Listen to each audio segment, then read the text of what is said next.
শিক্ষার্থীরা, আশা করছি তোমরা ভালো আছো, সুস্থ আছো। আমি Mohammad Mehedi Hasan, junior instructor civil, Rangpur polytechnic institute Rangpur.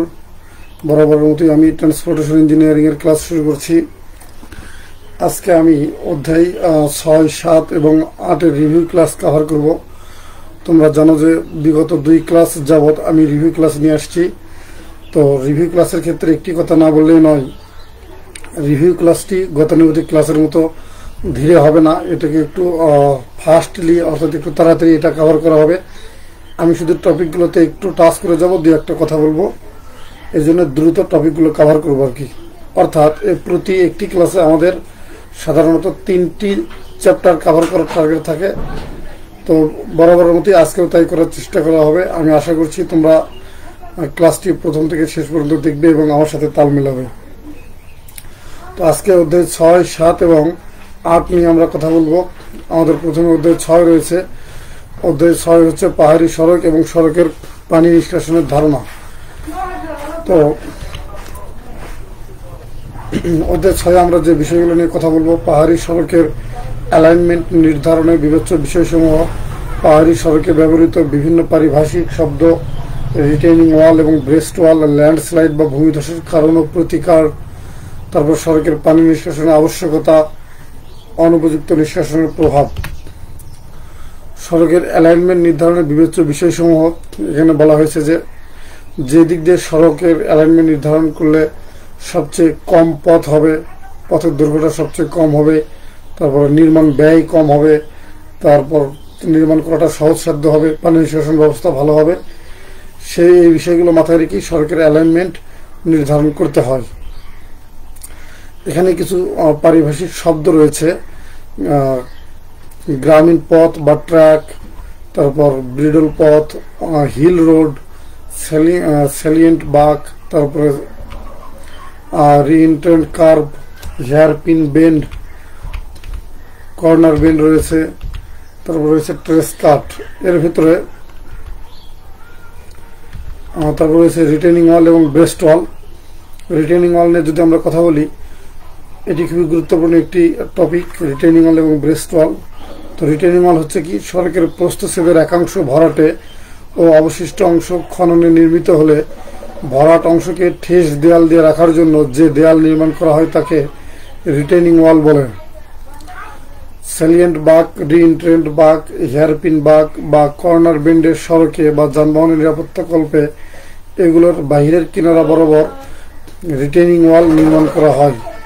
আর ব্রেস্ট ওয়াল হচ্ছে পাহাড়ি সড়কের ভেতরের দিকের কিনারা বরাবর পাহাড় গাত্রের আলগা মাটি বা ধসে পড়ার সম্ভাবনা সম্পূর্ণ মাটিকে সাপোর্ট দেওয়ার জন্য যে দেয়াল নির্মাণ করা হয় তাকে ব্রেস্ট ওয়াল বলে। এ দেয়াল ল্যান্ডস্লাইড প্রতিরোধের মাধ্যমে যানবাহনের দুর্ঘটনা, রাস্তা বন্ধ হওয়ার হাত থেকে রক্ষা করে। আসলে ব্রেস্ট ওয়াল এবং রিটেনিং ওয়ালের ভিতরে যদি পার্থক্য বলা হয়, তাহলে ব্রেস্ট ওয়াল হচ্ছে রাস্তার ভেতরের দিকে নির্মাণ করা হয়, আর রিটেনিং ওয়াল রাস্তার বাইরের দিকে নির্মাণ করা হয়। এখানে আমরা একটি চিত্রে রিটেনিং ওয়াল এবং ব্রেস্ট ওয়ালকে দেখতে পাচ্ছি। তো এটি হচ্ছে রিটেনিং ওয়াল, এটি হচ্ছে রাস্তার বাহিরের যে মাটি সেটাকে ধরে রাখার জন্য যে ওয়াল নির্মাণ করা হয় এটা হচ্ছে রিটেনিং ওয়াল। আর রাস্তার ভেতরের যে পাহাড় কেটে যে রাস্তাটা করা হইল, এই পাহাড়ের মাটি যেন ধসে রাস্তার উপর না আসে সেজন্য যে ওয়াল নির্মাণ করা হয় এটা হচ্ছে ব্রেস্ট ওয়াল। ব্রেস্ট ওয়ালটি অবশ্যই রাস্তার ভেতরের দিকে এবং রিটেনিং ওয়াল রাস্তার বাইরের দিকে থাকে। ল্যান্ডস্লাইড বা ভূমিধসের কারণ এবং প্রতিকার সম্পর্কে এখানে বলা হয়েছে। সড়কের পানি নিষ্কাশনের আবশ্যকতা। পানি নিষ্কাশন যদি না করা হয় তাহলে সড়ক বলি বা আমরা যে কোনো স্ট্রাকচারই বলি সেটা ক্ষতি হতে বাধ্য। একটি স্ট্রাকচার থেকে দীর্ঘমেয়াদী সার্ভিস পেতে হলে তাতে অবশ্যই পানি নিষ্কাশন ব্যবস্থা রাখতে হবে। তো সড়কের পানি নিষ্কাশন ব্যবস্থা যদি সঠিকভাবে রাখা না হয় তাহলে সাবগ্রেড, কোনো সময় হয়তো ড্যাম্প হয়ে যে সাবগ্রেডের ক্ষতি হতে পারে। তারপরে পেভমেন্টের উপর যদি পানি যদি লেগে থাকে, পানি যদি স্থির থাকে তাহলে পেভমেন্ট খুব দ্রুত নষ্ট হবে। সড়কের প্রস্তুতি তলকে সর্বোচ্চ বন্য সীমা হতে 60 সেন্টিমিটার উপরে রাখতে হবে। পানি নিষ্কাশন ব্যবস্থা ডিজাইনে নিয়ন্ত্রণকারী বিষয়সমূহ হচ্ছে ড্রেনে আগত ভূপৃষ্ঠস্থ পানির পরিমাণ, তারপরে নির্মিত ড্রেনের ধরন, নিষ্কাশিত পানি অপসারণের সুযোগ। অনুপযুক্ত নিষ্কাশনের অভাবে কি হবে? মাটি ও গ্রাভেল নরম হয়ে শক্তি হারিয়ে ফেলতে পারে। তারপরে সাবগ্রেড নরম হয়ে যায় এবং ভারবহন ক্ষমতা হ্রাস পায়। অনুপযুক্ত নিষ্কাশন সড়কের ঢালে ধসের সৃষ্টি করে। পানির উপস্থিতি সড়কে ঢেউয়ের সৃষ্টি করে। বৃষ্টির পানি পেভমেন্ট ও শোল্ডারের মধ্যে প্রবাহিত হয়ে মাটি ক্ষয় করে, ধস নামায় এবং সড়ককে ফেইলার করে, বিফল করে। আমি আশা করছি তোমরা আমার কথা শুনতে পাচ্ছ।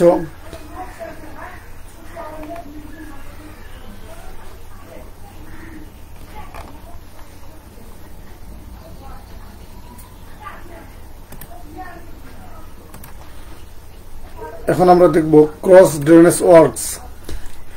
ক্রস ড্রেনেজ মানে হচ্ছে ড্রেনেজ ব্যবস্থাটা যদি ক্রস ভাবে থাকে, আড়াআড়ি ভাবে থাকে, সেটা হচ্ছে ক্রস ড্রেনেজ ওয়ার্কস। তো যখন কোনো সড়ক, কোনো জলাশয়, নদী বা খালের আড়াআড়ি ভাবে অতিক্রম করে, তখন এ সকল পানি প্রবাহের পানিকে বিঘ্নিত না করে সড়ককে এগুলো অতিক্রম করার জন্য যে বিশেষ ধরনের পাকা কাঠামো নির্মাণ করা হয় তাকে ক্রস ড্রেনেজ ওয়ার্কস বলে। যদি একটি নদী অথবা বিল অথবা খাল কোন একটি সড়কে আড়াআড়ি ভাবে ক্রস করে, তাহলে তার উপর আমরা যে ব্রিজ বা কালভার্ট নির্মাণ করি, এটি হচ্ছে ক্রস ড্রেনেজ ওয়ার্কসের একটি উদাহরণ।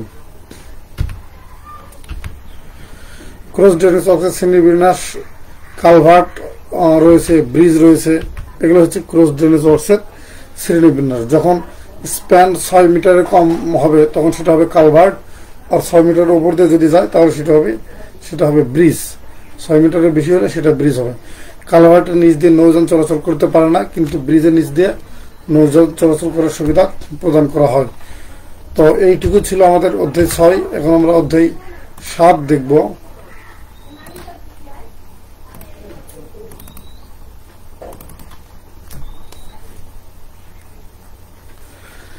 অধ্যায় 7-এর নাম হচ্ছে ট্রাফিক সাইন। অধ্যায় 7-এ আমরা যেগুলো কভার করব, যে টপিকগুলো কভার করব, ট্রাফিক সাইনের সংজ্ঞা, তারপর ট্রাফিক সাইনের শ্রেণীবিন্যাস, ট্রাফিক সাইনের গুরুত্ব, ট্রাফিক স্টাডির উপযোগিতা, ট্রাফিক নিয়ম নীতির উপযোগিতা। ট্রাফিক সাইনের সংজ্ঞা হচ্ছে গাড়ি চালককে তার করণীয় নির্ধারণে সজাগ করানোর জন্য পূর্বাহ্নে তার সামনের সড়কের সুনির্দিষ্ট কোনো তথ্য অবহিত করানোর একটি বিশেষ মাধ্যমকে ট্রাফিক সাইন বলে।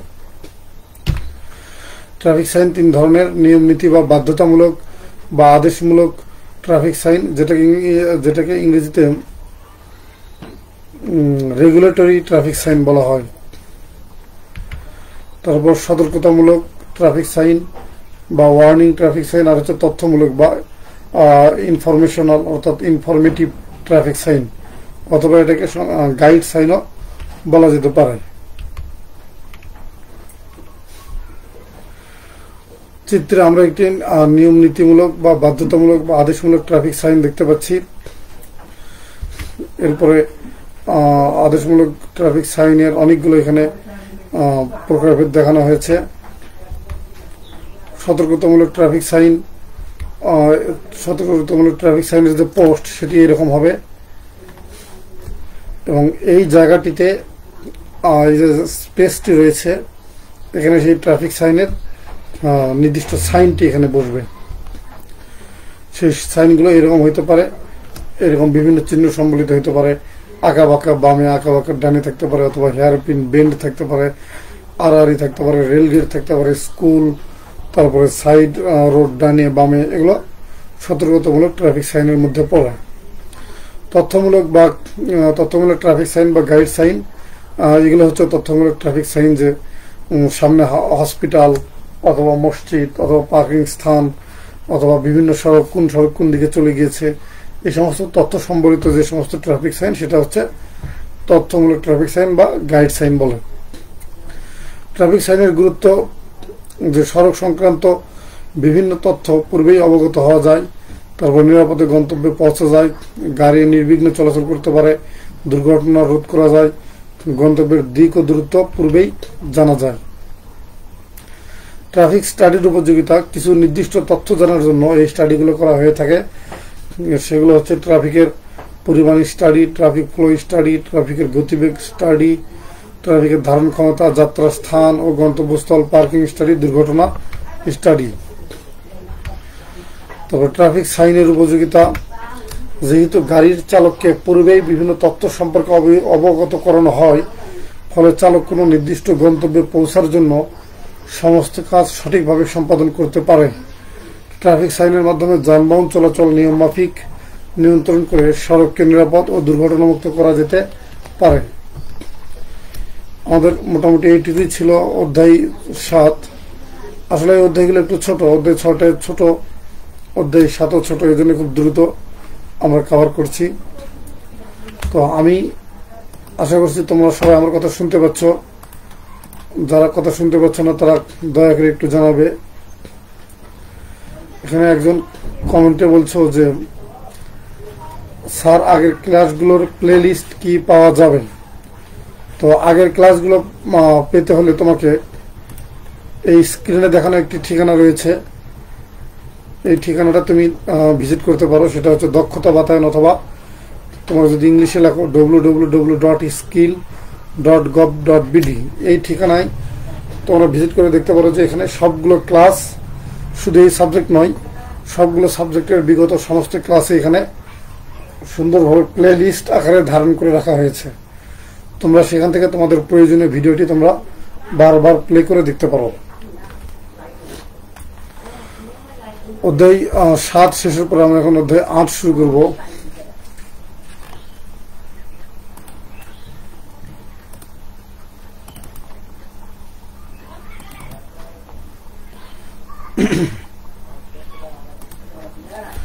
অধ্যায় 8 হচ্ছে সড়ক ও জনপথ নির্মাণে ব্যবহৃত যন্ত্রপাতি।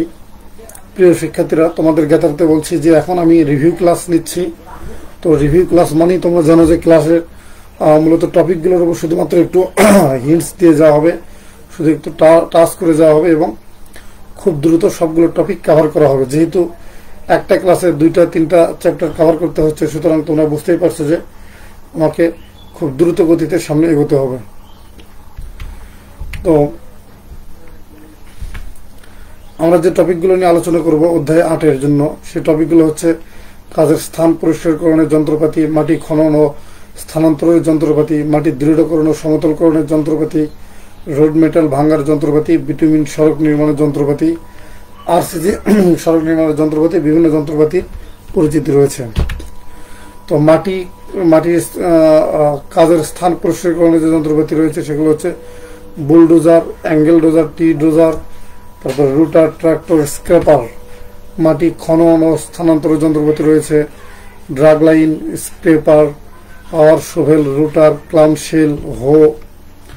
মাটির দৃঢ়করণ ও সমতলকরণেরও যন্ত্রপাতি রয়েছে রোড মেটাল ভাঙ্গার যন্ত্রপাতি। রাস্তা নির্মাণ কাজে যে সমস্ত নির্মাণ সামগ্রী ব্যবহৃত হয় সেগুলোকে ভাঙ্গার জন্য যন্ত্রপাতি রয়েছে। প্রাথমিক পর্যায়ে ব্যবহার করা হয় জগ ক্রাশার, গাইরেটরি ক্রাশার, হ্যামার মিল ক্রাশার। দ্বিতীয় পর্যায়ে ব্যবহার করা হয় হ্যামার মিল ক্রাশার, রোলার মিল ক্রাশার। তৃতীয় পর্যায়ে রোলার মিল ক্রাশার ব্যবহার করা হয়, রড মিল বা বল মিল ক্রাশারও ব্যবহার করা হয়। বিটুমিন সড়ক নির্মাণে ব্যবহৃত যন্ত্রপাতি, যেহেতু বাংলাদেশের অধিকাংশ সড়কই বিটুমিন সড়ক, সুতরাং বিটুমিন সড়ক নির্মাণের যন্ত্রপাতিগুলো নাম জানা আমাদের খুবই গুরুত্বপূর্ণ একটি বিষয়। বিটুমিন সড়ক নির্মাণের যন্ত্রপাতি হচ্ছে bitumen boiler, bitumen sprayer, bitumen mixer and spreader, gritter বা gritting machine, bitumen pouring pot. আরও রয়েছে হট মিক্স প্লান্ট, এর ভিতর 2 প্রকার রয়েছে, ব্যাচ টাইপ এবং কন্টিনিউয়াস টাইপ। তারপরে রয়েছে বিটুমিন পেভার। আরসিজি সড়কের নির্মাণ বাংলাদেশে যদিও একটু কম, তবে ইদানিং ধীরে ধীরে শুরু হচ্ছে। তো আরসিজি সড়ক নির্মাণের যন্ত্রপাতি রয়েছে কংক্রিট বেসিং প্ল্যান্ট, তারপর কংক্রিট মিক্সিং প্ল্যান্ট। মিক্সিং প্ল্যান্টের ভিতরে রয়েছে ব্যাচ মিক্সার্স, কন্টিনিউয়াস মিক্সার্স অথবা টিল্টিং মিক্সার্স, নন টিল্টিং মিক্সার্স, ওপেন পেন মিক্সার্স। তারপর রয়েছে কংক্রিট পেভার, কংক্রিট স্কিড বা হ্যান্ড ফ্লট, কংক্রিট ভাইব্রেটর, কংক্রিট ফিনিশার। আমরা বিভিন্ন ধরনের যন্ত্রপাতির সাথে পরিচিত হব।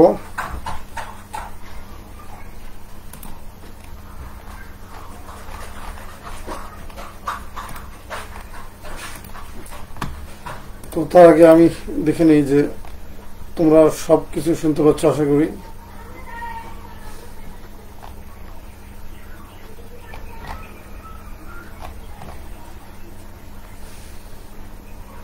একজন ক্লাসের লিঙ্কগুলো দিয়েছ, যাই হোক তোমাকে ধন্যবাদ। ইমতিয়াজ আহমেদ একজন জিজ্ঞেস করেছে, স্যার আমাদের এক্সামের ব্যাপারে কোনো তথ্য আছে কিনা? এক্সামের ব্যাপারে আমাদের কাছে কোনো তথ্য নেই, এটি সম্পূর্ণ শিক্ষা মন্ত্রণালয়ের সিদ্ধান্তের ব্যাপার। তো যাই হোক, আমি আমার মূল টপিকে ফিরে যাই। আমরা বুলডোজার নিয়ে কথা বলছিলাম। তো বুলডোজার বহুল ব্যবহৃত একটি নির্মাণ যন্ত্র, যেটা তোমরা নির্মাণ সাইটে অবশ্যই দেখেছো। যারা খেয়াল করেছো তারা অবশ্যই স্ক্রিনে দেখানো এই যন্ত্রটি তোমরা দেখেছো। এটি বহুল ব্যবহৃত একটি যন্ত্র, যেটা দিয়ে সাধারণত মাটি কাটা হয় অথবা কোনো বিদ্যমান কোনো পুরাতন ভবন থাকলে সেটিকে ভাঙা হয়। তো বুলডোজারের কাজ হচ্ছে কার্যক্ষেত্র পরিষ্কারকরণ, মাটির স্তূপ, গাছের গুঁড়ি অপসারণ, গর্ত ভরাট, নষ্ট গাড়ি অথবা অন্যান্য মালামাল সরানো, মাটি ও অন্যান্য নির্মাণ সামগ্রীর প্রয়োজনীয় সরানো। একটি কথা বলা হয়নি যে নির্মাণ সাইটে যদি পূর্বের কোনো বিদ্যমান বিল্ডিং থাকে সেটিকে ভাঙার কাজে কিন্তু বুলডোজার ব্যবহার করা হয়। বুলডোজারের সবচেয়ে যেটা সুবিধা, এটা অনেকগুলো লোকের কাজ একই সময়ে করতে পারে এবং খুব দ্রুততার সহিত কাজ করতে পারে। অ্যাঙ্গেল ডোজার বুলডোজারের মতো একটি, শুধুমাত্র অ্যাঙ্গেল ডোজারের এই যে অংশটুকু, সামনের অংশটুকু, এটি দিয়ে সামনে বা পেছনে এবং পার্শ্ব দিকে মাটি সরানো যায়। বুলডোজারের যে সমস্যাটি, এটি শুধুমাত্র সামনে যায় পেছনে যায়, কিন্তু এই ডান পাশে অথবা বাম পাশে এটি যায় না। কিন্তু অ্যাঙ্গেল ডোজার দিয়ে আমরা ডান পাশে বাম পাশে আমরা মাটিকে সরাইতে পারি, অথবা প্রয়োজন মতো আমাদের এই যে উপরে যে সামনে যে ফ্রেম আছে এটাকে আমরা মুভ করাইতে পারি। ট্রি ডোজার, এখানে নাম দেখে আমরা এর কাজটা বুঝতে পারি। ট্রি হচ্ছে গাছ। তো যে যন্ত্র দিয়ে মানে গাছ উপড়ানো হয় সেটি হচ্ছে ট্রি ডোজার। তোমরা চিত্রে একটি যন্ত্র দেখতে পাচ্ছ এবং তার সামনে একটি গাছ দেখতে পাচ্ছ। মূলত নির্মাণ ক্ষেত্রে, নির্মাণ কাজে অনেক সময়, নির্মাণ সাইটে অনেক সময় গাছ থাকতে পারে। সেই গাছগুলোকে ম্যান পাওয়ার দিয়ে উপড়ানো অনেক কঠিন। সেক্ষেত্রে ম্যান পাওয়ারের পরিবর্তে যদি আমরা যন্ত্র ইউজ করি, মেশিন ইউজ করি, তাহলে আমরা খুব দ্রুততার সাথে কাজ করতে পারবো। এটা আমাদের কাজের সময় এবং অর্থ দুটো সাশ্রয় হবে। তো সেই চিন্তা ভাবনা করেই এখানে ট্রি ডোজারকে নিয়ে আসা হয়েছে। ট্রি ডোজার দিয়ে মূলত গাছটাকে ফেলা হয়। ট্রি ডোজারের কাজে বলা হচ্ছে গাছ উপড়ানো হয়, প্রয়োজনে ব্লেড বদলিয়ে বুলডোজারের সকল কাজই করা যায়। তো রুটার বা রিপার, আমরা যদি একটা গাছকে ফেলে দিই, ফেলে সেই গাছের কি করা হয়, একটু নিচ পর্যন্ত কেটে নেওয়া হয়। কিন্তু গাছের শিকড় মাটির ভেতরে বিদ্যমান থাকে। এই শিকড়ের উপরে আসলে নির্মাণ কাজ করা সম্ভব নয়। এই শিকড়কে উপড়ানো অবশ্যই দরকার, কিন্তু এই উপড়ানোটা অত্যন্ত কষ্টসাধ্য এবং এটা শ্রমসাধ্য একটি ব্যাপার, ব্যয়সাধ্য একটি ব্যাপার। এই কারণে এই রুটার বা রিপার এমন একটি যন্ত্র যেটি শুধুমাত্র গাছের শিকড়কে তোলার কাজে ব্যবহার করা হয়। তোমরা সামনে একটি তীক্ষ্ণ অংশ দেখতে পাচ্ছ, এই অংশ দিয়েই গাছের শিকড়কে উপড়ানো হয়। রুটার বা রিপারের কাজ যেটা বললাম সেটাই মূলত কাজ। দাঁতের ন্যায় অংশ দুটো মাটিতে প্রবেশ করে শিকড় সহ গাছ উপড়ানো যায়, তারপরে মাটি আলগা করার কাজে এটি ব্যবহৃত হয়।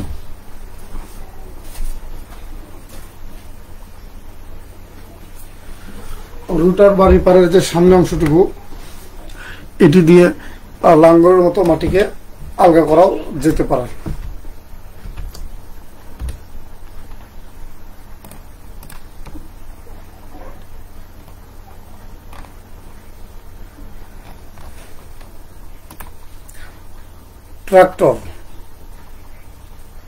ট্রাক্টর হচ্ছে নির্মাণ সাইটে ব্যবহৃত খুব কমন একটি মেশিন, যেটি আমরা সবাই কম বেশি দেখেছি। ট্রাক্টরের কাজ হচ্ছে, এর কাজ অত্যন্ত ব্যাপক। এটা দিয়ে বিভিন্নমুখী কাজ করা যায়। মাটি বহন ও স্থানান্তর করা যায়, তারপর কৃষিভূমি কর্ষণ করা যায়, এটাকে ব্লেড লাগিয়ে বুলডোজারের কাজও করা যেতে পারে।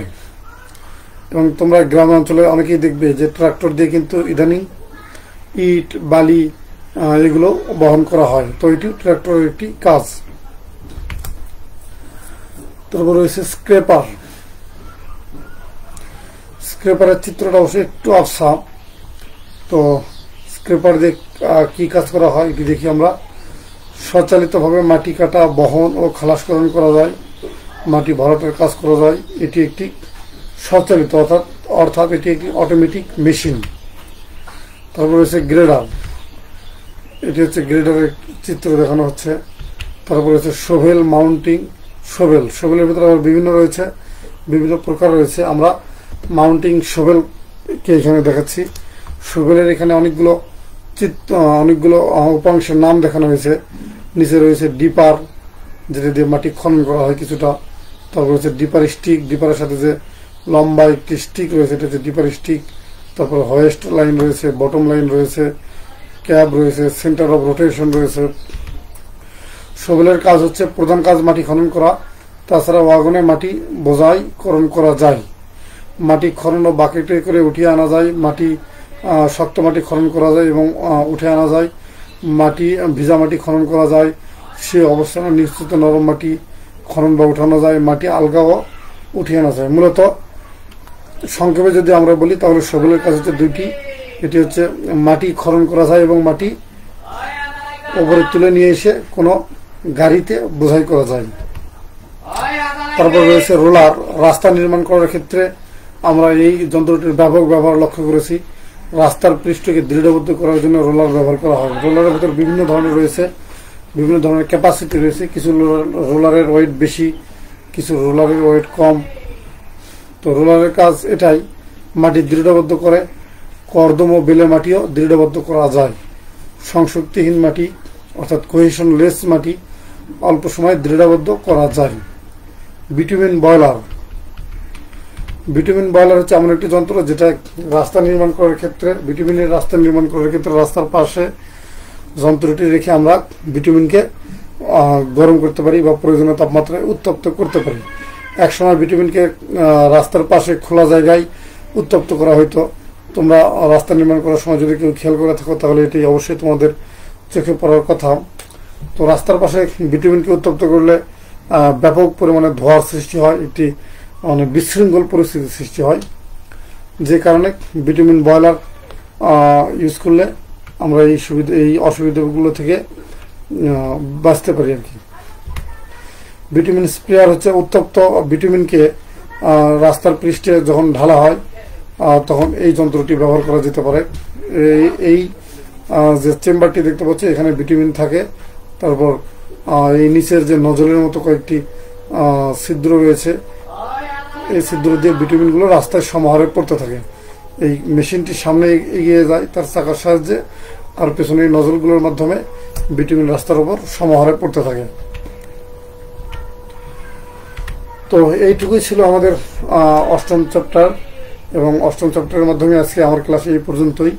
তো তোমরা এই ভিডিওগুলো যদি পুনরায় দেখতে চাও তাহলে স্ক্রিনে দেখানো এই ঠিকানা ভিজিট করে ভিডিওগুলো তোমরা বারবার দেখতে পারো। তো সবাইকে ক্লাসটি প্রথম থেকে শেষ পর্যন্ত দেখার জন্য ধন্যবাদ জানিয়ে আমার ক্লাস এখানে শেষ করছি। আল্লাহ হাফেজ।